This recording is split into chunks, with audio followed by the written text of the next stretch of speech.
welcome back again, folks. Another episode of the Ramquip Sheep and Goat Podcast. Today is July 6, 2026. So before we get into today's episode, I just had one quick reminder I'd like to remind you folks about, and that is that next weekend, July 18th, is the production sale there at Matt's Farm, Glenbrook Farm, there in Leola, Pennsylvania. If you want to learn more information about that, you can either give Matt a call or you can visit www.glenbrookfarm.online. If you're looking for some quality genetics, check out that sale. So now for today's episode. Today we're happy to have on a brother and sister team, Tyler and Kirsten Snook from Ontario. They have a confinement goat operation, Drumlin Farms, there in Ontario. Happy to have you on today, Tyler and Kirsten. Thank you for having us. Yes, thank you. So I first ran into Tyler when he inquired about some of our equipment, and we had a little bit of back and forth. And here, more recently, I reached out to Tyler. I'm like, "Are you guys suggestions for some Ontario sheep producers options that we could get on the podcast?" And now I forgot. Well, you know what? Tyler has goats. Why don't we just get him on and talk about what he does? So that's where we're going to get started. And then Tyler told me that he's actually part of a brother-sister team, and his sister Kirsten's involved. He said, well, she should come on too. So we have both of them here. So, yeah, I don't know who wants to talk first, but let's hear a little bit of a background of how you guys got started. Maybe first of all, tell us where you are geographically and all that. Sure. So yeah, my name's Tyler Snook, and I got into the goats in the fall of 2024. It wasn't my first time with goats. I had goats for a bigger part of my teenage years. Started with 2 and probably worked my way up to about 60. And we currently live in Durham, Ontario, and we used to live down in St. Mary's, Ontario, and so when we moved, we brought the goats with us when I was still, I would have been 14 then. And we had the goats where we currently live for 3 years. And then I sold them in 2015. December 2015, I sold about 60 goats I had then. And I always kind of regretted it. And I missed them kind of at the time, but my dad was working away and I was in school, so we weren't able to be there enough, and we had some, like, I think a kidding round where it just didn't really go well. It was cold, like -30 winter, and the barn wasn't well equipped, so that's kind of where we decided to sell them. And I worked out of high school then for construction and all that, still do, and then decided I need to get them again. So then we bought a pot load out of Saskatchewan of 220 does, all doelings, in the fall of 24. And then I brought my older sister on board to help me with it all, due to I didn't have the space for him at home, and the farm she lives on that she rents from my brother-in-law and other sister had a very big bank barn with high ceilings that was easy to convert. So that's where we started with the main herd of the 220 that we bought in 2014. And then since now, or 24, sorry. And now I have a bunch at home. And yeah, that's how we got back into it. Reason I got back into it is it was something I could afford without a bank loan.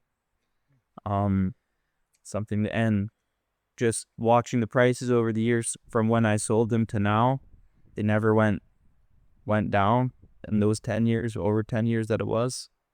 So then I got back into it and don't regret it yet. We're really enjoying it. So We're learning a lot, and I should say to you and our dad, you guys thought about it for quite some time. Like there was probably a 3-year lead up. yeah, it was in my head for a long time to get back into goats. Like kind of after the pandemic, I was really thinking about it. And then I was working actually in the United States for about a year or shy of a year in the wind turbine industry.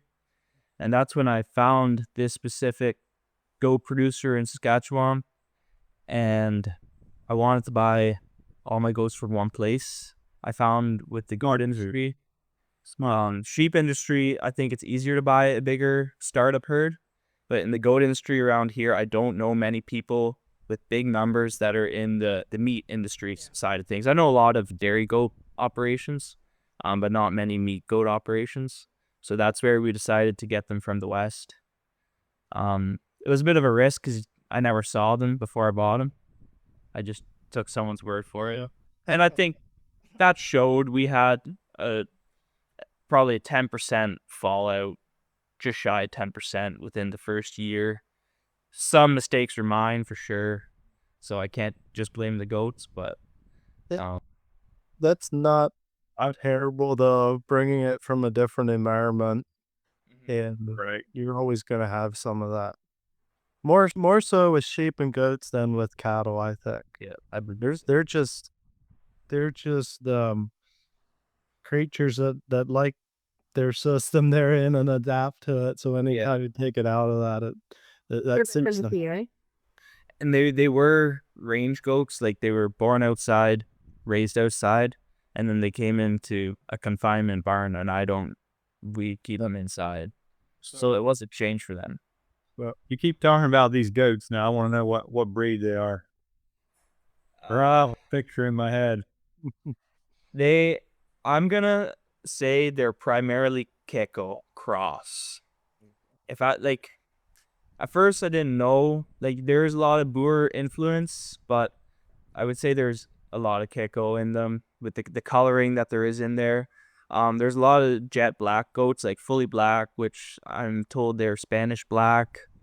Now, I'm not familiar with that breed around Ontario, but if they have, it is a breed, but if they have them out west, we're using purebred Boers on like that we're breeding with. We have 10 breeding bucks that we have right now, and then the kids that they've thrown, they look very Boer, like basically either red paint or like your classic traditional colored Boer goat is what has come out.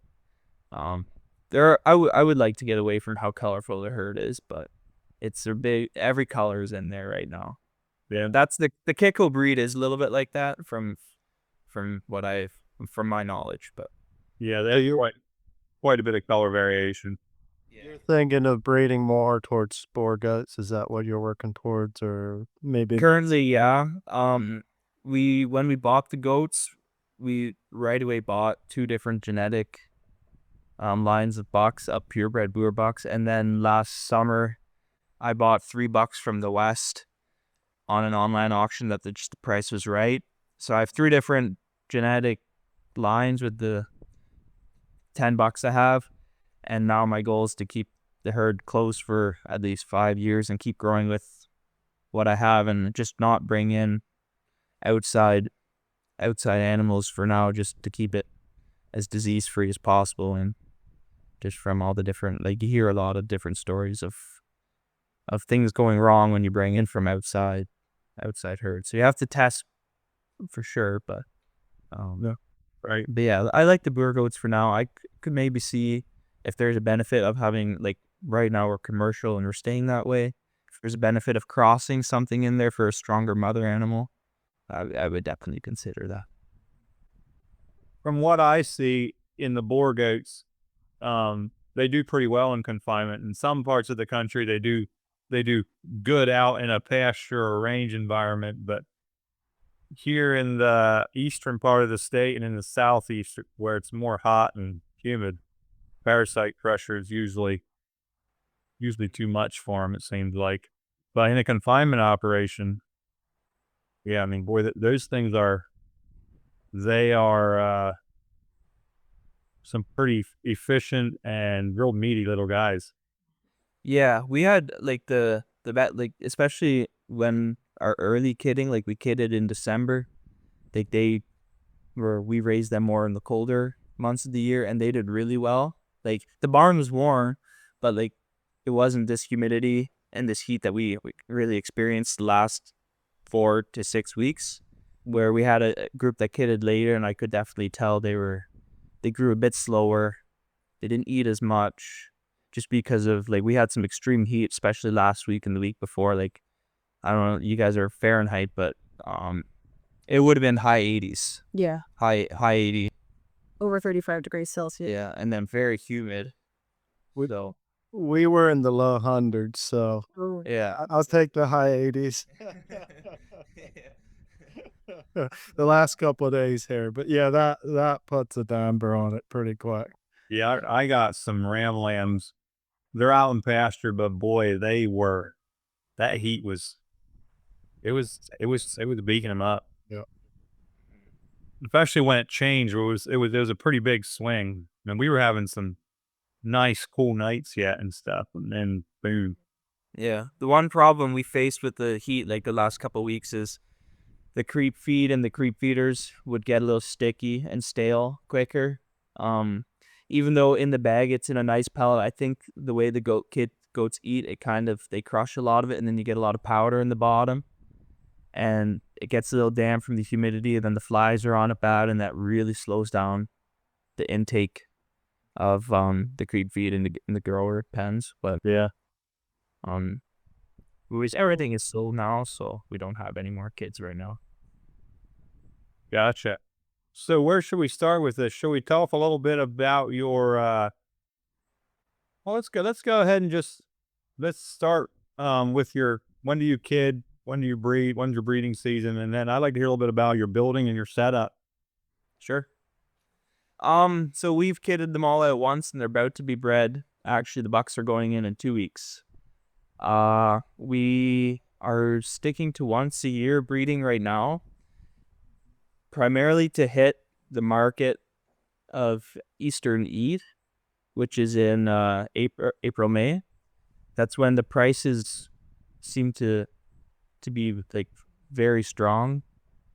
They're strong now, but like then it's $2-3 more per pound during those specific market dates.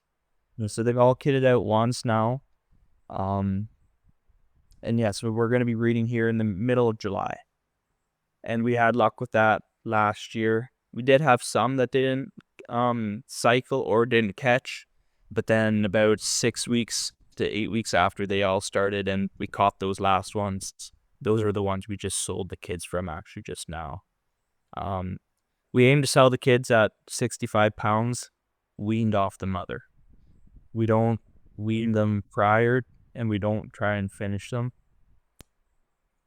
I'm not saying it doesn't work. I've had bad luck with it in the past, that they just quit growing, and you just keep pounding feed to them and they don't grow after weaning. The weaning stress. We do have around here a lot of people that raise the dairy billies, and they grow them better weaned, but it worked like that well. We had them all basically to that weight within 14 weeks of age, so we were happy with it. Yeah. Our barn setup currently is basically everything's kind of like a raised alley system or a raised trough feeder. And that we've, like here at my sister's place, we roll the bales onto the alley because you can't really drive in with a tractor. And so we rolled off the back of our truck since it feeds at my place at the other farm. And then I just roll the bale off the truck on the alley, and that's how we feed our concentrate pellets as well. Yeah. And Can you tell me a little more about that alley system? So is this like, so some barns down here would have maybe a concrete alley down the middle, like Matt's barn would have a concrete alley down the middle that's raised. I don't know how high it is, Matt. Is it 8 inches or? Yeah, mine's only like 8 inches higher than the. What? Yeah. So what is this is a concrete alley. And I think in the highest spot, the barn slopes a little bit, but in the highest spot, it's about 2 feet. And then, so the goats actually we have like The ledge. a ledge that the goats step up onto and then reach over. And then the curb is about 6 inches higher than the actual level of the alley. Yeah, so they got to go over and down a little bit. They got to reach over and down. Is that curb concrete too? Yeah. Yeah. And then what do you have above that to keep from jumping up into the feed trough? It's a wooden railing. Just a wooden rail. Yeah. Okay. So they have like so much room they can just stick their 7 inches. Yeah. It took us a little bit of trial and error to get that bottom railing to the height where some of them still slip through. There's a few that are consistently out almost every morning when I come in. But for the most part, everyone else stays in the pen pretty good. And it took us a few weeks of trial and error of how many inches higher or lower before we found what is so far the best and keeps the most of them in the pen. And that's high enough that the kids don't get in there? Oh, they do. The kids are on. The kids are on. I was gonna say gave up on that fairly quick. I think we can do that with sheep, but I'm not sure with kids. They're gonna get in there.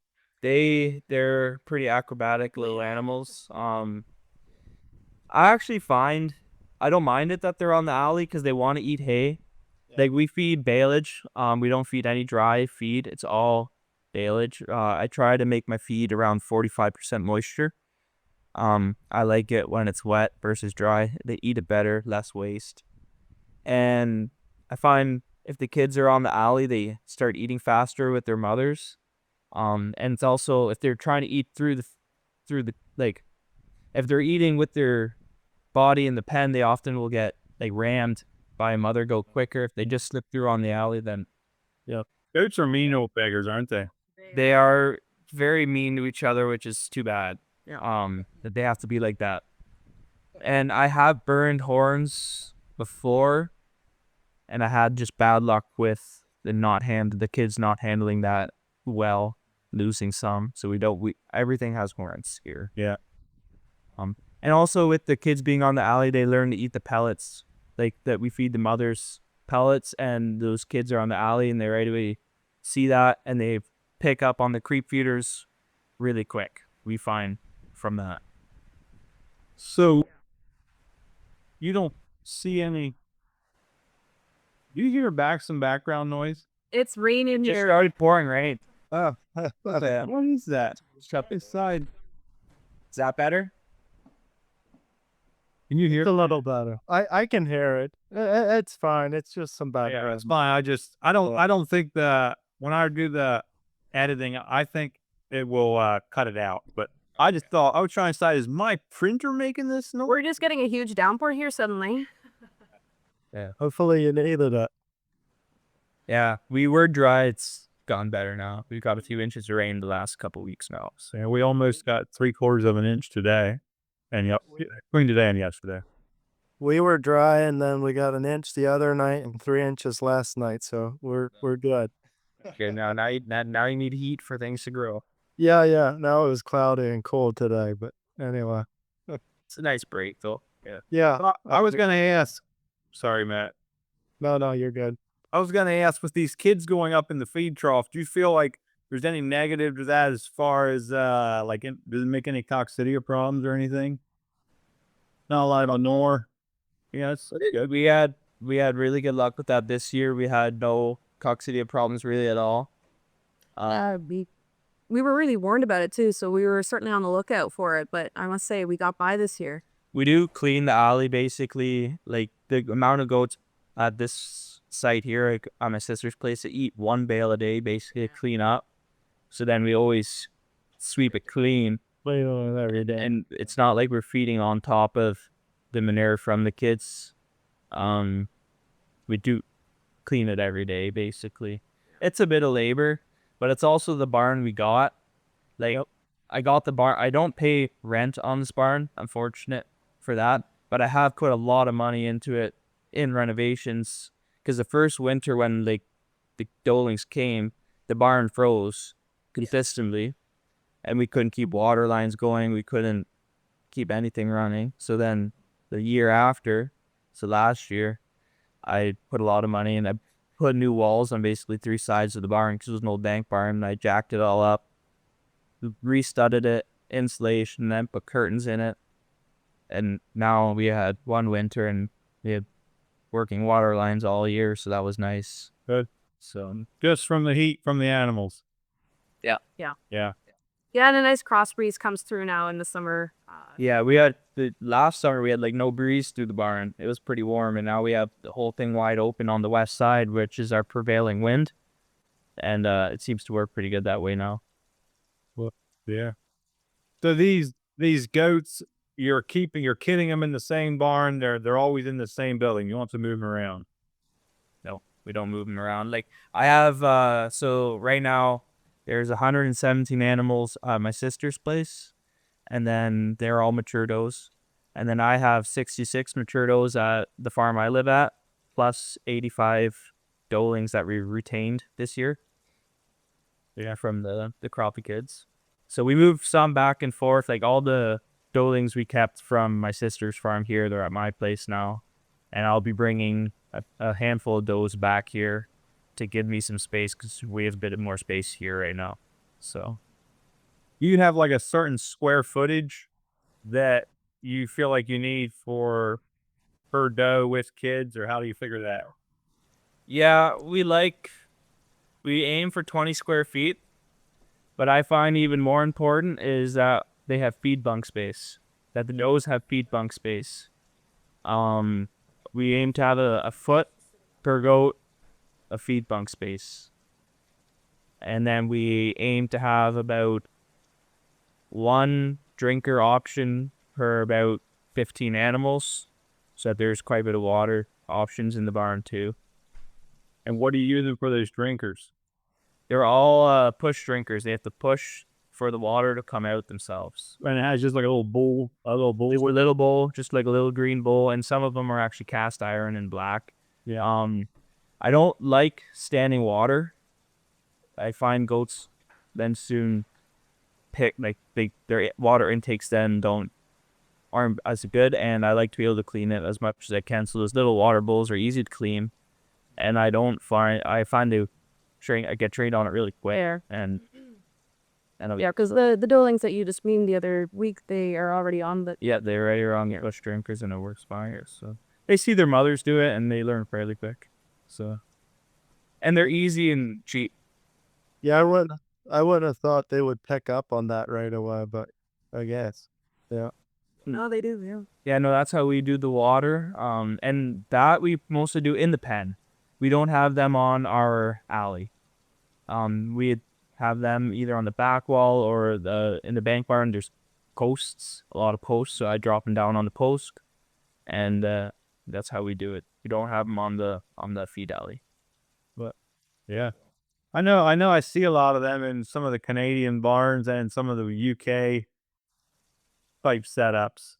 Everyone's Europe. Yeah. And one day I would like to make it in the winter that my water line is circulating and that I can give more of a lukewarm water in the winter to have higher water intake, especially when they have their kids on, because goats do prefer warm water in the winter versus cold water. With that type of water, you need to stay above freezing in there though, right? Yeah. But the barn stays warm enough that we're able to keep the barn warm enough. How do you keep your ventilation? Like, so Matt and I both happen to have hoop buildings. Yeah. And I don't know. We get a little colder than Matt does, but I'm sure yous are colder than I am. By a decent little bit. But there's no way I can.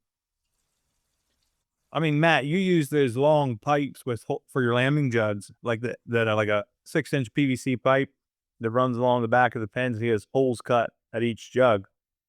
Well, I can't make it work here. It just, I just fight. I thought it was the cat's meow, the coolest idea, but Yeah, I've heard of it. I've been thinking about that idea because I've heard it on this podcast, that pipe drinker. wow, that's a shout out to the Ram Put podcast right there. I never heard of it before until this show. Yeah. Yeah, that is a cool deal, but yeah, but our barns aren't insulated at all. It's just hoop building, and it's pretty much the temperature that it's outside. Oh, absolutely.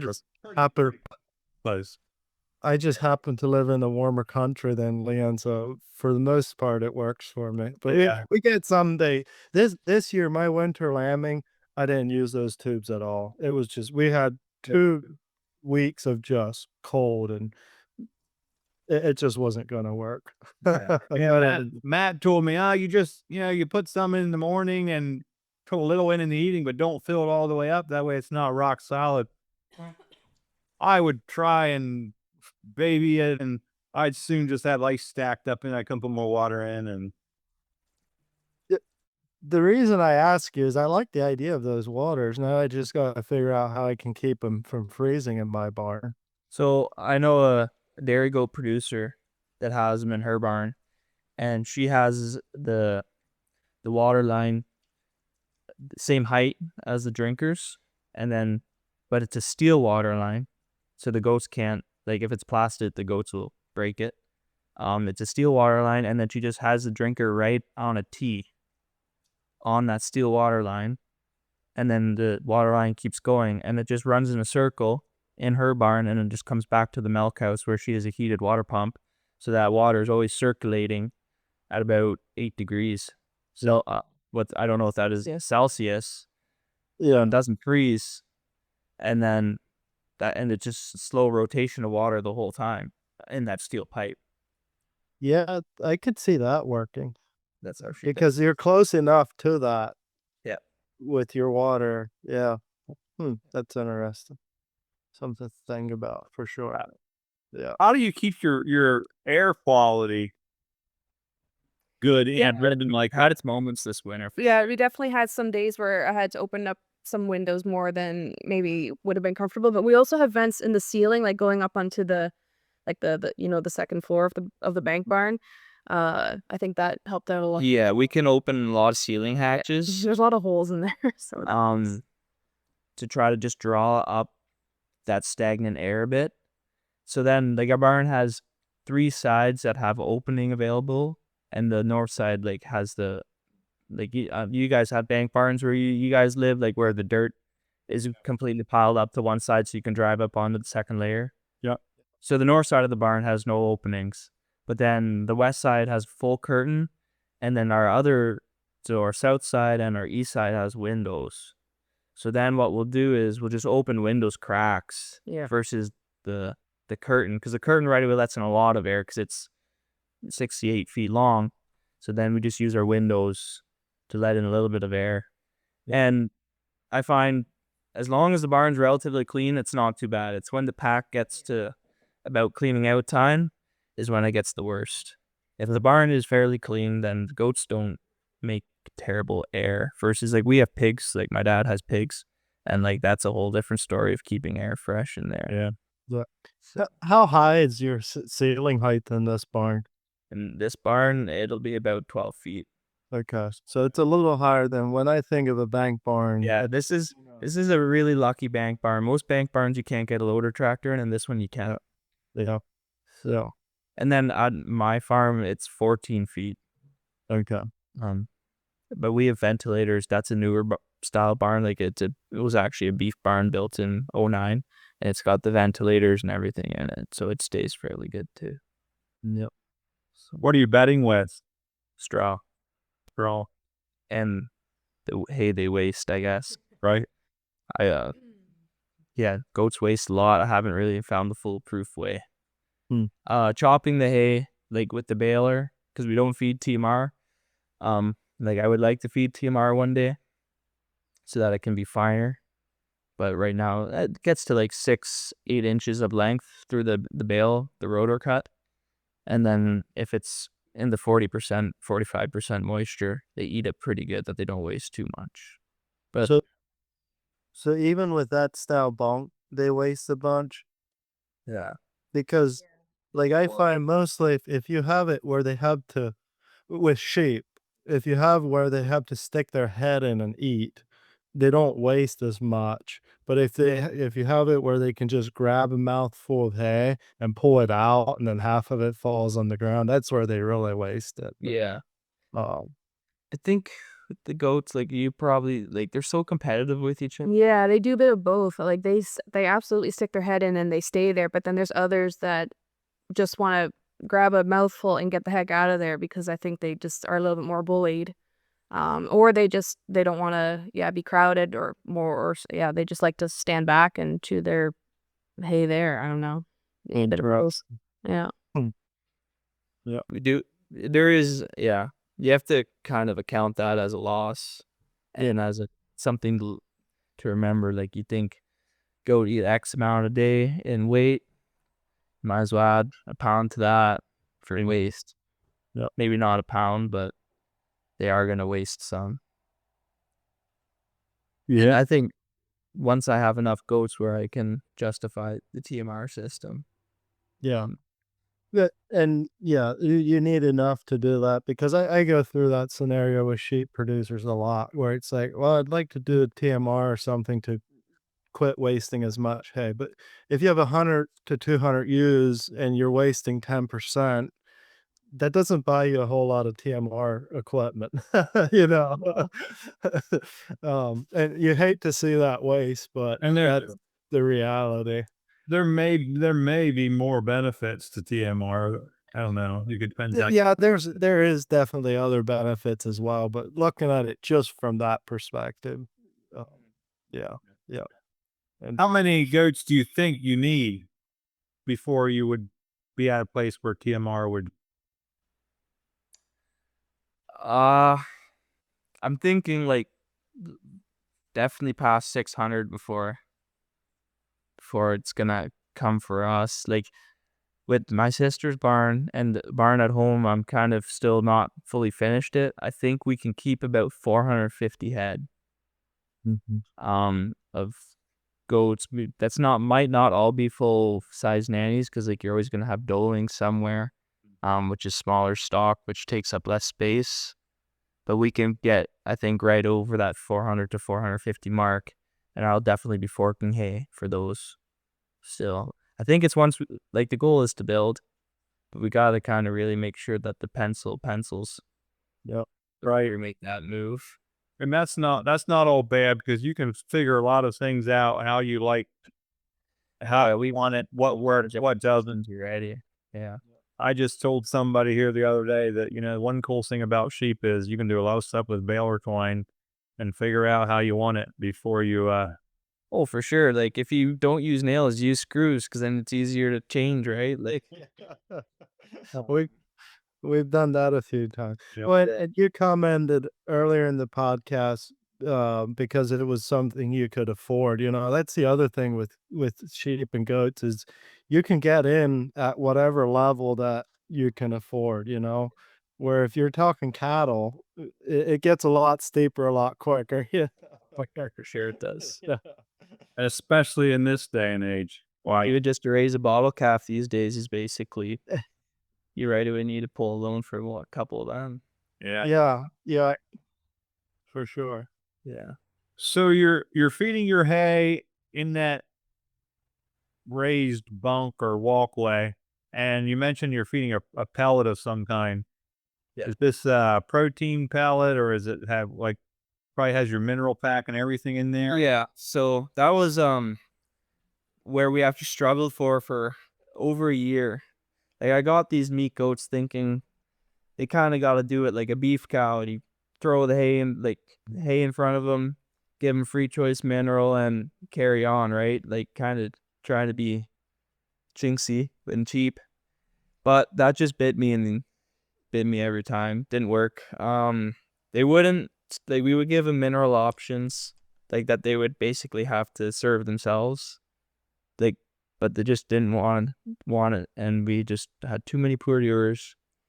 And then we tried working with a few different people too, like nutritionists and stuff, but I find a lot of them really like to push on selling. So you kind of had to find the one that kind of worked well for us. But we did, and so yeah, that's mostly just, it's only 16% or 14% protein. We had really good forage last year, which we just ran out of a few weeks ago, which was over 21% protein. So we really didn't need to add protein to our ration, but it was based, so then we were feeding only 14%, but it had all the mineral in it. So it was just the X amount of weight of pellets per day, and then when they were in gestation, we gave them a bit more. But our hay quality was up there that we didn't really need to push protein by any means. Yeah, I was thinking of asking, are you testing your forage? So yeah, that's That was third cut alfalfa. straight alfalfa. And a bit of grass in it. Yeah, I did. A bit of Timothy in there. Yeah. And we're going to be feeding the same this year as well. Now, would you feed that to gestating does? Like that high of a protein? We did. Okay, yeah. that was gestating and lactating. Yeah. I tend to try and shy away from that for gestation with that high of a protein and from straight alfalfa, but Just because you find that the lambs would be born too big, or no, because we find that they don't need all that protein, so the does get, well, more. I've experienced it a little bit with sheep. I don't have sheep myself, but this was a customer of mine. You don't have goats yourself. Goats myself, You gotta yeah. be careful what you say, Mac. I don't know. You'll be hearing about this if you say stuff like that on here. Yeah. All I have to say is I'm thinking about trying this or that. And the guy was out at the farm here the other day. He's like, "Oh yeah, you said you're gonna do this and this and this." I'm like, "What do you know? What? I don't care. I changed my mind. I'm gonna do this and this." Uh, anyway, what I was saying, we had issues with feeding ewes and does too high of a protein in gestation. Because if you look at the nutrition requirements, their protein's not very high in gestation. But then when you get into lactation, there it flips. So I've kind of shied away from straight alfalfa, but if you have some grass in, you might be okay. it was also in a situation that's all we had. Right. And if it's not broken, don't fix it. So Right. Yeah. And Yeah. they were all dolings and still sort of growing. I might have to not keep it as rich, like now that they're all full adult goats. Like maybe they don't need that push for sure. Well, the biggest train wreck we had was a guy that had bought a bunch of ewe lambs from me, and I had him on a program, and he ran out, so he switched to straight alfalfa, and it was a mess. They got too heavy, and then their lambs got too big, and then we started having all kinds of prolapses, and I think some of it was just the mineral imbalance was even off. And, oh, man, it was just a mess, but anyway, like Leon said, if it's not broke, don't fix it, but I had really bad experience with that. And in that case, I think what was happening, so then we got into late gestation, which is really when all this started cropping up. Then they were trying to turn all that protein into energy because that's what they needed, and that's really when it started biting us. One thing I should add is we did almost always offer some sort of low protein dry hay on site. Okay. For two reasons. They seem to want some sort of roughage in small amounts, goats, and also the when the kids were on the ground, we were feeding a low protein second cut that I got kind of cheap. Just also because we were low on feed bunk space, then we just threw in one of those simple bale feeders in our round bale, and it was cheap hay, and what they didn't eat was bedding. But those kids, they actually ate a lot of it, and with that high alfalfa, you have to watch we did have a few cases where the kids got urinary calculi, and I think it was just from the high calcium levels in that alfalfa feed. So you were offering some dry hay with it. Yeah. Yeah, that would soon help. That would soon help. I was gonna ask you a bit on, I guess you have a pretty good access to good quality hay at a reasonable price with Yes. where you were saying that you think you have to be at a TMR. To do a TMR in our area, I think we would consider it a lot quicker just because our hay prices are crazy in our area. So it makes sense a little quicker than that. But yeah. Yeah, we so like our own farm, like my dad's farm, I should say. We have 90 acres workable there, and it's all in hay right now. And actually, before I got the goat idea, my dad had a contract up with the land renter, and he grows hay there. So I've been buying it off of him, off of our own farm, kind of. And I'd known him for over 15 years already. So we have a good relationship. And actually, I'm going to be getting most of the land back now after this year off my parents to rent myself. But so he grows that hay, and he's a hay grower. But we have hogs on our farm. We have about anywhere between 600 to 1,000 head of hogs. So that manure goes on our land, so we grow some good crops of hay. And I think the quality, like even if you see a good looking crop of hay from the road, depending on what is in the ground, will definitely make a big difference on your quality level of that hay. Where we have our farmers are very fertile just because of the amount of fertility we can give to it from the manure that we have. So What is there a lot of cropland in your area? Like, what kind of crops are grown? Just to try and get a picture of. it's corn, soybeans, wheat, like Yeah. an even third of each. Like that's like your classic cash crop or rotation here, like corn, soybeans, wheat, like winter wheat. And then hay. You see a lot of like strictly grass hay operations because of the horse business. And now a lot of alfalfa growers too. There's quite a few pellet mills in Ontario making alfalfa pellets. And then you have there's a lot of dairy farmers, like just cattle dairy farmers here that just grow a lot of forage based feeds too. So you see the odd canola field, but not much. Yeah, that's more Western Canada. Yeah. So, but like the land kind of changes. You got a lot of good land and bad land, and like you got a lot of good soil and you got a lot of clay based soil, a lot of rocky land, the stones. Is there a lot of grazing done then on some of that, or not really? Not much. Yeah. You see probably mostly cattle on outside if you do see grazing, beef cows, and then some dairy producers like with the organic side of things. But, so Yeah, that's interesting. So your pellet, we're talking about your feed there. yep. What type of a mineral system or mineral program do you have using just like a premix that your local mill has, or? So we tried some premixes at first, and that's where we struggled with the intake, and that's why we switched to pellets. And it's not even right local. It's actually an hour and a half south of us, where we started a relationship with the mill there in New Hamburg, Ontario, and they helped us they had a lot of different options, so they kind of looked at our feed samples, like our forage samples, and basically recommended this, and we tried it, and it's been working. It's got everything in it that supposedly they should be getting, and they look good. The goats, they're sleek in the hair, and they milked really well for dolings. Like we raised a lot of heavy sets of twins off dolings, where you could see it took a lot out of the mother, but they handled it quite well. So Yeah. and we just feed that twice a day.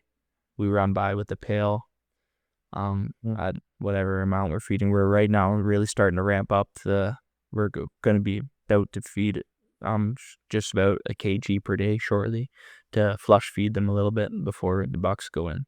Yep. So In this barn at your sister's place, you said you have 117 does right now. 13 does in there.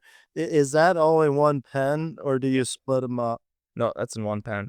That's okay. And we kitted them out in one pen like that too. Do you keep so you don't keep the different age groups separate? Well, we will. Than the dolings, or Yeah, like the dolings are separated off, but like since we only started going on 2 years ago, okay. we don't So have this different would be age your groups right now. Yeah, this would be your original flock. This is the original group, and they were all dolings when we bought them. Got They it. were all, so like when we kidded them out, they were all first time mothers. Yeah. So When that was an experience itself. Yeah. So How do you go about with your kidding? What's your setup for that? So, we kitted out 130 about in right around Christmas time. But it started like Christmas Day, I think, or the day after Christmas, and it lasted for a good 10 days. Basically, it came in one big boom. We knew that was coming because we remember seeing them get bred, and that the bucks basically went nuts for about 2 weeks' time. We had 20, no, not even 12. We had 12 maternity pens. 12 maternity pens, like the kidding jugs. That worked out well. We definitely are gonna ramp that number up. Yeah. To having, I think I figured it out now, to have 30 at this location for the 117 that are gonna be here, and then for the no, there's gonna be 103, and then for the 50 at my place, there's gonna be 12 kidding jugs. And honestly, it was a bit over the map of how we decided if they're going in or not. Like, We tried a few different things. Like first, we had at the beginning we had space for everyone to go in for at least like a day or two. Yeah. But eventually we hit peak where there wasn't space anymore. So singles that were doing well, they stayed in the group pen. We didn't even touch them. And twins, we would try to keep them in for a day if we could. Sometimes it was just hours. If they were doing well, they got kicked out pretty quick too. Yeah. And new ones would go in, or problem ones would stay in longer. But that's why the second time around, we're definitely going to have some more on hand so that we can be a little bit more relaxed with that and not worry about like, here's no space, there's no pens. Like, yeah. So Been that there, will help. been there, done that. Yeah, it was a learning. Our just starts turning into lambing jugs. oh yeah, we were throwing as couple like you would be putting, we were tying skids together. Like it was but no, we're definitely gonna be more prepared. Like my dad built all the jugs for us last year, and came up with an idea and went with it. But like obviously you learn what you didn't like about it. So I have a bit of a different idea in mind. We're still gonna use those ones. But also we based that in the center of the barn, so we were always working around it, and I didn't really like it for when we would let the kids go, and then they would be on one side and the mother would be on the other side, and then they would kind of lose sight of each other. And then like what we do also is we put a creep pen in right away with a heat lamp or two, and it really draws those kids in to give them a place to lay down out of the kind of the trample from the rest of the herd, and give them a warm spot. And that really seemed to help us to kind of give them a little warm spot to get under. So now we'll have those creep pens that I've also since kind of changed, because it started with wood ones. Yep. And now they're like all wire mesh, so they'll be able to see through it better. And then they'll be in the center, and then I have it figured out that all the jugs will be on the perimeter of the barn. So what are you gonna change about your jugs? Didn't you say you want to make some changes to your jugs from what you did the first time around? What updates are you gonna make, or what didn't you like about the ones you did add? So the ones we did have were wood. Like basically I think we used like 1x8s from like a mill that we bought. I didn't like them because once the manure kind of start to build up in those pens, like because basically every time you let one in, you'd bed up with a bit of straw. You couldn't really move the gates too well. So this year we're gonna go. I just found finally. What we used to do was you can buy like your really typical 16-foot mesh panels from the co-op, and that's what I did when I was a kid. And then I would just use clips, and I would just clip the corners together. And so like no matter where the manure was, just put a clip wherever. But these wood ones just had hinges, so the instant the manure got unlevel, the hinges didn't work. So then you couldn't open and close them, and then we were kind of fighting them. So we're going to go back to the mesh, but I don't like that mesh from most co-ops because the holes get bigger as it goes up. Yeah.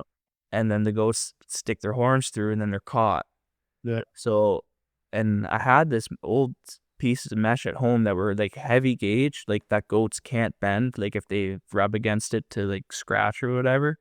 And I could never find it, but I did just find someone down on Sarnia Way who has it, and it's 4-inch by 2-inch holes the whole way up, so the goats can't get their horns caught. Yeah. And then I'll just we make them 4x5. That's the size we like. I think other people go 4x4, but I find that tight. So we do 4x5 pens. And then it's all gonna just be clipped together with just your like a horse lead clip is all we use, and then just the manure doesn't really affect that because you can clip them anywhere, and it gives you some space to move it up and down because it can slide on the steel, so you have a few inches of play and you don't have to rely on a hinge. I just didn't like the hinges. The hinges didn't work, and they would start to go crooked, and because the manure would be big building up. You're battling pushing them shut and opening them off. And Also, I don't like how you can't see in them when you're walking around. Yeah, that would drive me crazy.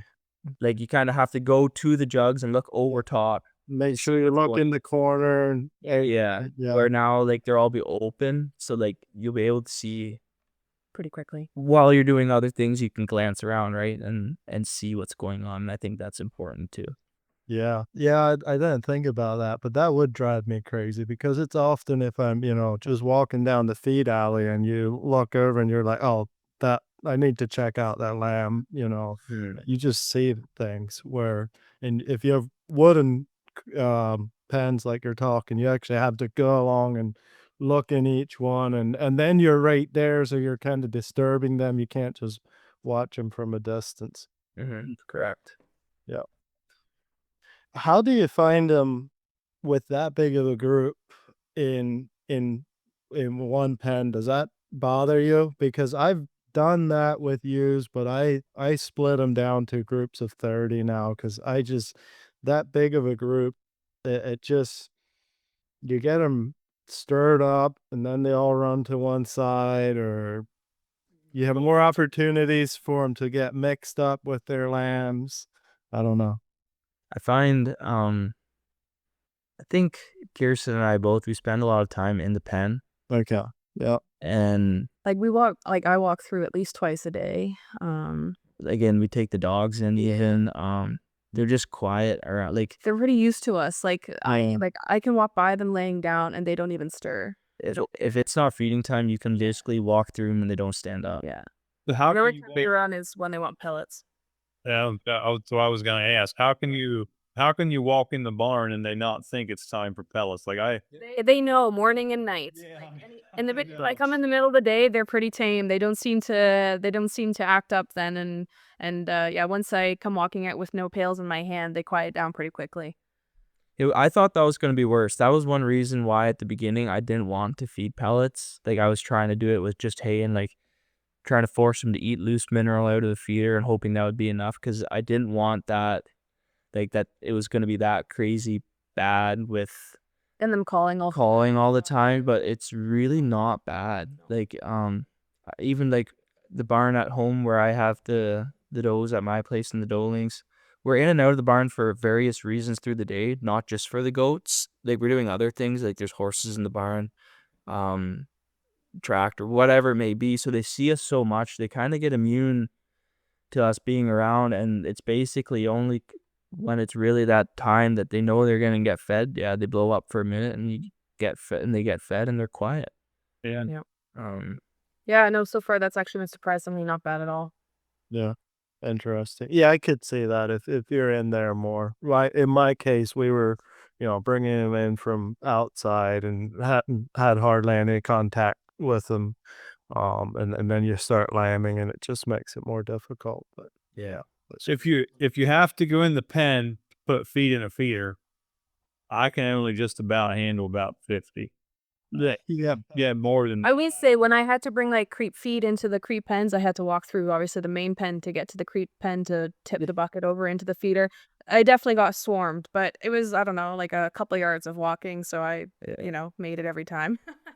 Like the 85 dolings right now, they don't eat on like a bunk style right now. They're just getting a round bale and a feeder, and then I have like those half cut sewage pipes, those turquoise sewage pipes. Yeah. And so there's 85 of them that try to eat at once. But I don't know, I just walk backwards and they kind of get out of my way. It's only for 30 seconds, and there's enough space for everybody, so like Once they figure that out. yeah. And it's also comes down, it's what we have, it's what we got right now. Like it's definitely not going to be forever. Like I'm always trying to make improvements, but I can't do it all at once. Yep.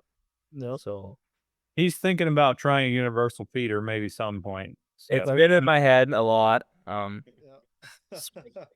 Yeah, I definitely see where, like, especially right now for those dolings, like they're definitely on a higher percentage of feed right now to get them to grow. Like it would definitely, I think, suit. I'll ship a couple more loads of kids and then I'll be ready. They're really ready, hopefully. I'm surprised at how you said that they pick up when it's feeding time, because it seems if I have used that I'm bucket feeding, which I don't often, but if I do, they always think it's feeding time. And, I feed them the same time every day, but they always think it's feeding time if I come in the barn. You might be enough in the barn that they settle down a bit. Yeah, like I can walk by the goats with buckets of water for my horses and they don't look at it.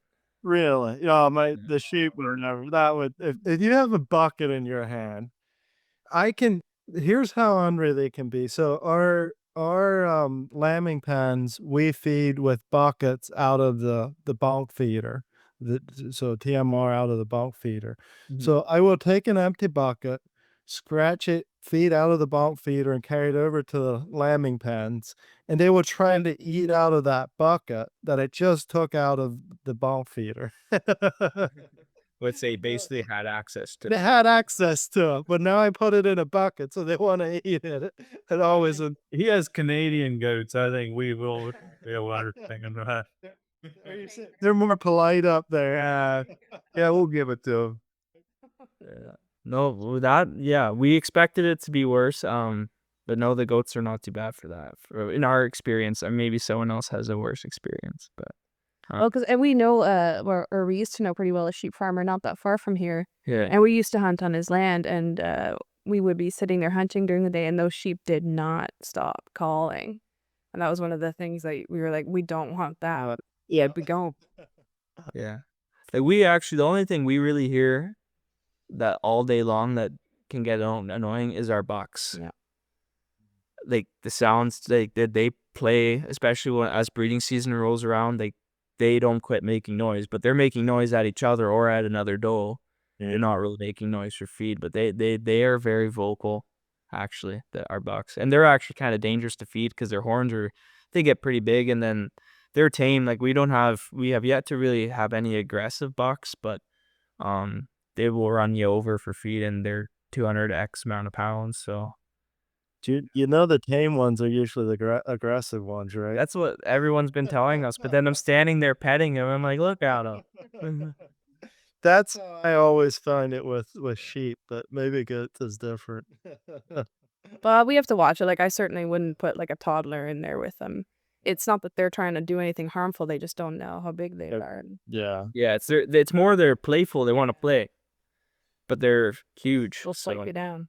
Yeah, they'll knock you down if they can. But Yeah. So, anything you wanted to dig into yet, Tyler or Kirsten? like certain things that we've learned. So like the first thing that really hit us, like starting out in goats, was when I bought them. They stopped at stockyard halfway through, and I think that's where they picked up this certain thing. So when we bought them, they were doing well, but all of a sudden the goats really started to go backwards, like the whole herd. Couldn't figure it out, and they were just dolings at this point. The feed, like the forage is good now. They were not getting probably the right mineral balance at that point in time. And then one day one was on the alley, and I picked it up, and its hair was all dandruffy. So I looked a bit closer. I had a headlamp on for some reason, and it was crawling with lice. So we had probably one of the worst cases of lice when we had them for about 2 months, maybe 3 months, and we missed that completely. That's something as a new goat producer, especially if you're getting them from like a stockyard, something I'd really keep an eye on is mites and lice. And we've treated for mites probably going on 3 times now in the 2 years that we've had them. Mites is easy to get rid of, a bit easier than lice. But anyways, like we had goats when we did finally treat them, like once we caught it, that like lost all their hair. Like they look like a hairless cat. Like they get peeled off in flakes, and we lost a few from that because I guess the lice they suck the protein out of the blood, or some sort of protein cell, or however that was.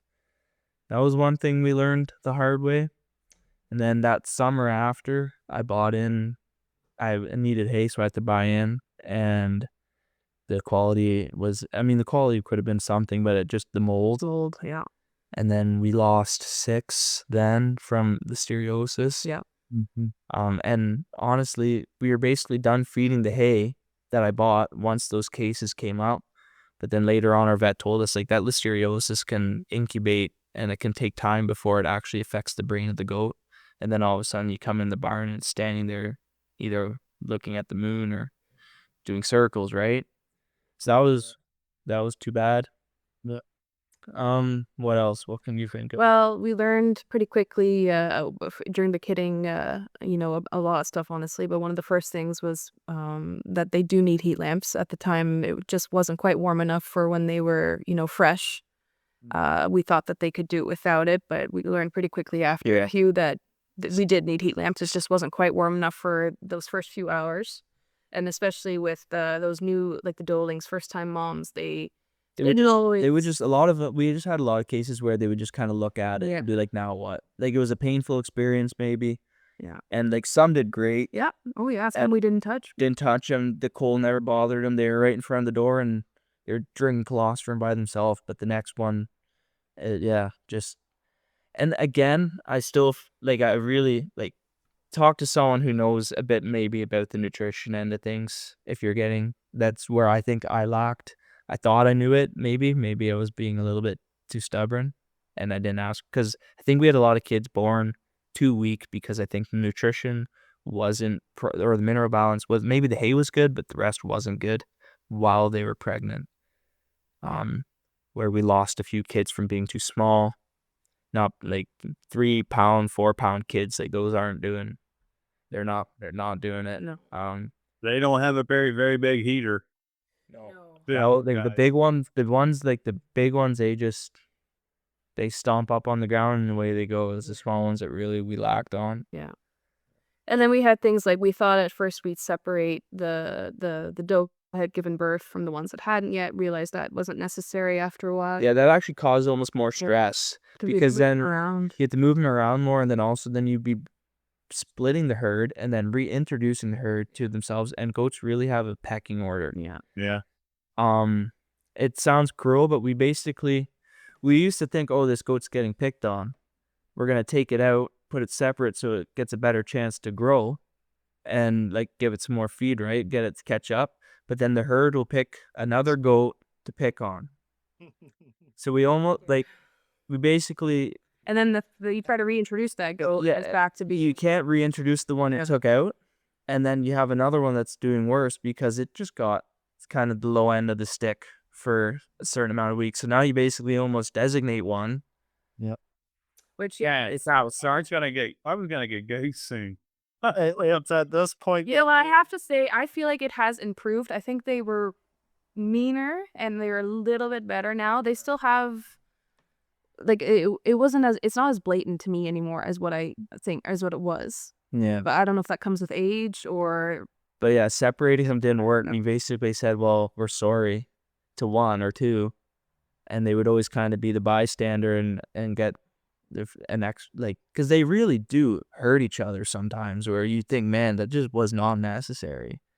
But that's just how, I guess that's how the goats are. I do think, and I think the boer, the more high percentage boer goats are a bit calmer. And also what I like about the high percentage boer goats is their horns curl around their head and down the sides. Yeah, a lot more where they can't poke each other near as bad. Where these kickos, they grow horns like swords on the top of their head and they come straight out where they can really use them as a weapon. So that's one thing I'm hoping with the more boer influence as the years go by, that the horns kind of get lower down onto the goat's head so that they're not right at a point that they can poke each other with. Do you select that all? If you notice there's one or two that are just the instigators always, or it doesn't. Most of the time, they're one of your best goats. Oh. Honestly, Wasn't there one that we got rid of or moved or something like that? There was one, but for the most part, it's not. It's kind of just a. Baddest one is also the strongest, raising big twins one. Yeah. So. Yeah. They just have to fight it out amongst themselves, and I don't know. It's really not bad. I think you're maybe almost making it seem worse than what it is, but there is you're always especially, and maybe that big herd number, keeping 117 animals in one pen, that you might get that a little sooner, that one or two are gonna start to be kind of a dropout to the best. I know, I do know, like, I have a little bit of good experience. It's been quite a few years, but I do know that they're meaner than sheep to each other. I've seen that, so, yeah. Yeah, you don't see that a whole lot with sheep. You do a little bit where they're fighting, and they definitely have a little bit of a pecking order.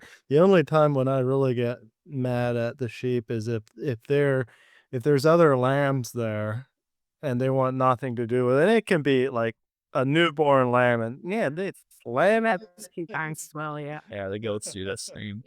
yeah. So that's why with the creep pens, then they eventually learn where they can get out of the way. Yeah, like we built like a pretty big creep pen. They were 16 feet long by 8 feet wide, and we had 2 of them. So like it was a pretty big area where they can completely get out of the way of any big goat. And And you then probably have a couple gates that they can access that creek. yeah, so the 16-foot gates were fully closed, and then we have our feeders along that, and then the both 8-foot gates are fully like pinned, like with the adjustable.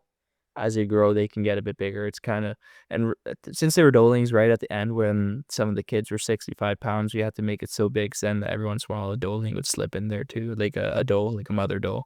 But I think now that they're growing, they're now more mature. I don't think they can fit through No. near as easy. So, Yeah. but I like it that they can get out on both sides. Often like something will scare the kids or something, and I remember then they'll like pile up on each other. So that's when I thought I want the feeders along the edges, and then that both sides of the creep pen are open, that they can go out like in one end, out the other, that they don't have to turn around. They can't bunch up on each other in the creep pen, that they have two ways out, two sides out. And you probably have this creep pen, like, right in the middle of your pen or Yep. yeah, Right yeah, in the where middle. they can access it really easy. Yeah, that's important. I was just gonna ask, how hands-on are you with lambing, kidding season? Like, do you always have someone there or We tried pretty hard during peak times, yeah. This year we think we might put cameras in to try to help us out a little bit with watching everything, but I mean, we were there during peak days, I don't know, easily over 12 hours between Yeah. us. Like we had a few days where basically every day we had like around 25 kid per Like, day. uh, And it seems to work? it seemed to be also that 80%, I would say, with kid during the afternoon. Yeah, it was actually an interesting time frame that we found we had peak kidding. And we'd come in the morning expecting like a ton on the ground, and actually maybe only a small handful. It wasn't actually that bad. So we got lucky where we didn't really feel like we had to be there at night because most of it did happen during the day. Yeah. I don't know if that will continue, but Well, feeding- if you continue the same feeding system and schedule everything, ours are that way. I mean, we do very little lambing at night. okay. When did you feed grain? Twice a day or once a day? Twice a day. Yeah. And what times? Uh, 7 and 7 or Yeah, something 7 like and that. 7. Kind of 7. 12, like, before breakfast, after dinner sort of situation. And, it varies every once in a while, but And some people say, one person will say if you feed them in the morning, they'll all kid during the day. If you feed them at night, the next person will say if you feed them at night, they'll all kid at the day. I've heard it both ways, but I know since we started feeding in the morning, we find that most of them do during the day. So we get, and it works out really nice because we get a bunch that they'll lamb in the morning right before we feed. So like if we get out and check them at like 5, there's nothing happened yet. Come back to feed them at like 7 or 8. We're dropping lambs, and then it seems also some right after feeding, they go and eat, and that seems to start push things along. So we have a lot that lamb right over around feeding time, which is really handy. It'd be interesting if any of our listeners have any comments on that. It'd be interesting to hear about it. Just like, and I guess Matt said some people say it works one way and some the other. So if you don't like how it's for you, just break your feeding her and see if that works. yeah, I'm curious to see how it'll go this time around, the second time around, and I'm also interested in it because we feel a little bit more prepared. We've been through it once. We learned a lot, so But yeah, it'll be a double whammy because we're doing both barns at the same time. The barns were a little staggered the first time around. So I'm sure we'll be busy either way. I am though, like I work full time still. So but I do intend to take the weeks off work this year. Yeah. So I work full time as well, but I'm 2 days in the office and 3 days at home, so that works out really well. Yeah. One thing I'd be interested in touching on yet, we are getting into this, but as a newer producer, like you got this first kidding behind you, are you gonna make any selection type decisions like moving forward? Like now that you got your first big kidding behind you, like this year, are you gonna be keeping any records? Like You already keep records. okay, yeah. So like you mentioned, some of these doelings that just really took care of their kids, and then some that are you making any selection decision? yeah. So I'd like to hear about that a little bit. we already started that. So we have everything on an app actually. Where we basically any event that happens with the goat we record. So we do everything that way right now. It works pretty good. Sometimes it's a little annoying because you can't see everything in front of you, but we're still trying to work those kinks out. Yeah. So like definitely like we're gonna be breeding here in 2 weeks and in 3 different groups because like I have 3 different buck groups, and our best 75 like so notes of they had a multiple birth, like that's really important to me. Like if you're having 1 kid, you're paying the bills. 2 kids is now there's a chance for profit. So like the ones that had 1, they're going in 1 group. Like so we're gonna start with the does with the from the bucks we want to keep from that they had 2 kids. Like that's important, and then we keep the dolings when they were from a multiple birth raised by a like within twins or triplets, that we're not keeping singles back if we can at all help it. Yeah. Try to get that out of the herd if we can. Now, I mean, with having multiple births, your nutrition has to deal with that too, like Right. for so that's one thing. And then yeah, we made notes of which mothers did it. Like there's 1 goat at my barn. I remember it was somewhere in March. We had a really cold spell, and my barn at home wasn't insulated at the time yet, and like the door was it's kind of broken, so it was open, and the wind was just flying in there, and she kidded basically through the snow, and those kids stood up and drank. I'm like, yeah, you're a powerful animal. Like I want to keep the ones from you. I don't want to keep the one from the one that I was holding for the last 30 minutes to try to get it to drink, right? Other than she wasn't real smart and lambrating from. Yeah, but she did it by herself. Like that means a lot. Like because you spend a lot of times with goats sometimes where you're almost shaking your head to the point of, and like we want to grow. Like my goal is that I can quit my job. So, but I can't have 1,000 does that I need to help them all, right? Yeah. They need to be able to do it on their own. So no, we're definitely we're gonna have some, and as we grow, we're gonna be able to select even more aggressively because we'll have more to select from. Like right now, I want to grow, so yes, we did keep some that maybe we shouldn't have not, but we did sell a lot of dolings too. Like we didn't keep all of our dolings. A lot did get sold. Yeah, a lot of the singles did A get. lot of the singles got sold. Like if anything, if they were treated at all, if they ever were sick, Yeah. anything like that, like or ones that were born and they often can't walk on their front legs for a few days, like their knees are a bit stiff, anything like that, we right away is marked as a non-keeper. For the growth end of things for us for sure. We haven't really go on, sorry. No, go ahead, finish your. And then the only thing is, like, we've had does where I would say I would have called this doe probably if I had more to breed, like ones that were poor mothers, or we had a few that were definitely on the lower side for milk. But we are there are a few goats right now that are on a second chance basis where, I mean, we actually just ran 117 of them through the chute on Saturday and Sunday, and we trimmed everything and vaccinated here, and then I'd see a goat where I'm like, I don't even know if you should be here right now. But they are earmarked like as ones that are like they're high on the list. It's just I'm trying to grow at the same time. So like I did call 13 does this year, for various reasons. So, like ones with udder infections was a big one. Like cystitis, we had a few that had blue udder. Well, those basically were right off from the get go, but they actually all pull through. But their udders are shot, like anything like that. We had a few with mastitis; they're gone. Um, or we had a few with high edema, like the first 2 weeks. So it was just a pain with the kids because they didn't want to let the kids drink. And then what we had from there was that they would basically not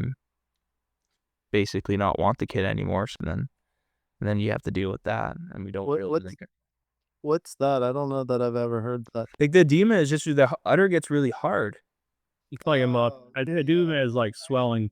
Yeah, swelling, and it was just the swelling wouldn't go away, and it was really painful. And like there was milk in there, but it's not like the milk. It's not like it was mastitis by any means. Yeah. And yeah, you try and help them get rid of it, like putting udder cream on and stuff, but it didn't really work too well. Yeah.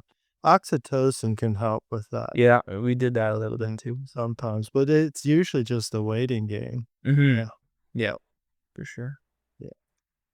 So yeah, that's right now kind of the process of how we're selecting. I've selected bucks, like I think all but 2 are triplet born and raised. So trying to have, I really like when you see people advertising bucks, it's almost as if they don't care about what the maternal side of the buck is when they're advertising it. And then like that was really important to me when I went and bought bucks. I was like, what's the mother look like? How old is she? Like, how many kids has she raised? Like that was really important to me when I bought bucks. Like that they're ones that have been in the herd for 6 to 8 years, and that can last. Yeah. So that's how I selected my bucks. Yeah, they have a great father on the sire side, but I made sure they had strong maternal sides too, because I think that will help as we get big, that we have bigger, that there's strong mothers. Yeah, you may make more money on that maternal side than you do on the sire side, unless you're strictly using that buck as a terminal buck. Yeah. But otherwise, your dove flock is where you make your money. Mm-hmm. Yeah, no, we agree. Yeah. What app are you using, if I can ask? Is it a flock management app of some sort? It's called literally My Goat Manager. I'm kind of forgetting the company name now, actually. It starts with a B. I can quickly look it up if you're interested. What we really like about it is, and I mean, Well, some of our listeners might be, but yeah. Oh, yeah, I'll find out. One thing I like about it is, and maybe with the sheep, this might not be as easy, but we take a picture of every goat. So then every goat has a profile, and then when you need to find it, you can kind of look at the markings because I can't read the numbers if I'm standing 10 feet away. Yeah. But then you can look at the goat markings on the profile, like because you have a picture of it, and then you can find it really quick. So now you like all these different colors that you have. I guess that's the one thing I do like about it. They're easy to pick out. Yeah. Yeah. Look like by Bivitech. Yes, that's the one. Yeah. So they have a couple different like livestock branches of apps. And I've actually been in touch with them with a few things that we don't like. So for example, when I want to so we have the herd split in 2 barns physically, right? But I can't split them when I want to, like, let's say we vaccinated everybody at my barn one day, and I can't say like I vaccinated, this herd. They right away do the entire thing, or you have to go into each individual goat profile to do that. But anyway, so I've been in touch with them, and they're pretty good to communicate with, and they do say that they like to get input from their clients so that they can continue to improve the app. So that's been good to hear that they took that critique. But other than that, in terms of like we can take photos, we can write notes, we can put in events of different natures like treatments or vaccinations or hoof trimming, and then you can keep track of who had what kid and whose mom is what from what kid and all that kind of stuff. So Sometimes you have a kid, like you walk through the pens, like once everything was kid and looks like it has an empty stomach, or right, haven't seen it drink. Like that was one thing we spent a lot of time with, especially in the evenings, is just looking and watching that those kids, yeah, in an hour's time or 2 hours time, that you've seen them drink, like seeing that they're drinking, like those first 2 weeks was really important to just observe. Yeah. Never would have thought it would actually just take in that much time. You just got to watch them. And then you also And you're one that's sorry, go on. when you're a new producer, that's even more important. Like you learn so much. Like I always said, so I had a full-time job for years and raised sheep, and I learned so much that first year that I quit my full-time job and just seeing more of that where now I'm more comfortable not being there because like I can walk in the barn and spot the problem right away. But when you're a new producer, definitely. Yeah, we spent a lot of hours in the barn, those first few weeks in kidding, just watching and yeah, learning a lot for sure. So yeah, but that app has been pretty good for us. I don't know, like I did some research, a few different options. This one was quite like user friendly.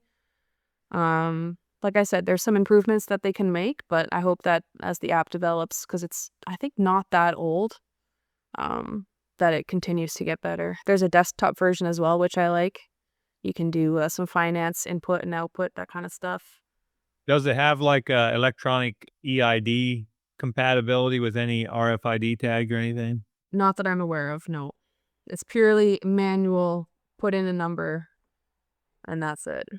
Yeah, I just pulled it up. It looks like it's $9.99 a month, or you can save 17%, and it's $99 a year. Yeah, that'll be USD, I think you're looking at. I think we pay $130 a year Canadian. No. And then you get unlimited, to my knowledge, at least unlimited, individual profiles. I think there's a free version, but you can only have like 25 or 30 profiles. So that obviously didn't cut it, but I think that price it's pretty small and it's useful. Yeah. I actually was at first prepared to do a whole Excel spreadsheet situation, but I realized pretty quickly that was going to be way too much visual data that I couldn't like process very well. It won't be long, and they will have a uh, facial recognition. You'll just be able to, snap a picture of that goat. I mean, you'll be glad for all the different colors. With you something. Yeah. You make Does it allow you to run reports then, like different performance?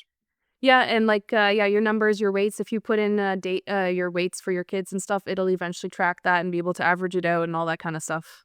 Yeah, like we weighed everything when they were born. Yeah. And input all that data, and then we didn't weigh them individually when we sent them out because it's kind of That was tough to later. do. But we do have the averages that came back from the sale barn, so then we used those averages on them, and we did ship them fairly close in size. So like we'd be out by a few pounds probably, like on some bigger versus smaller ones, but we still have an idea at least of what the gain was. So Yeah. Very good. Anything else you wanted to touch on yet? I think we covered quite a bit of ground there in an hour and a quarter or whatever it was now. Yeah, some good interesting discussion. So if any of our listeners want to learn more about you, where can they find you? So we're named Drumlin Farms. You can find us on Facebook and Instagram under that name, Drumlin Farms. All right, we will paste the link of that right into the show notes. So yeah, we'll try to be a bit more active on it. We were lately a little bit not. Actually, one thing I just want to quickly say is make your gates high enough. We've had a few cases, and we actually had one that hung up, like they jump through and they'll get their legs caught. That's one thing. so what do you call high now? 48 inches, 5 feet, 5 feet. 5 feet. Yeah. I am glad I Those kids like to jump. You wouldn't think it. Yeah. You gotta be high enough. We had one that broke her leg, but she's gonna make it. So yeah, you got her fixed up. Yeah. Well, thanks a lot, Tyler and Kirsten. Appreciate it. Yeah, appreciate you being willing to come on, and maybe we will be able to find a few more Canadian folks to have on. I would like to hear from some Canadian sheep producers. Yeah, I'll definitely do. We know enough people. Like your friend is really into sheep. Yeah, that's true. I actually realized a little bit after the fact that I actually do know somebody who has sheep. So if you want, we can be in touch about that and Yeah. send that contact info. That'd be over. great. And I'm sure we have our listeners that are listening. We maybe somebody will shoot me an email and give me a suggestion. Or maybe if you are a Canadian sheep farmer out there, and you'd like to come on and tell folks about your operation, feel free to shoot us an email and we can have a little phone conversation and see about having you on. So, There you go. all right. Thanks a lot. Thank you. Appreciate the time. Thanks again for listening, folks. Another episode of the Ramquip Sheep and Goat Production Podcast. If you have a sheep or goat question you'd like to hear a discussion on, or if you have a producer in mind you'd like to hear interviewed, feel free to shoot me an email to leon@lostcreekwholesale.net, or you can give us a call, 717-310-3641. And remember, if you're looking for quality sheep and goat equipment, you can visit our website, www.ramquip.com. Thanks again, and we'll catch up with you folks next time.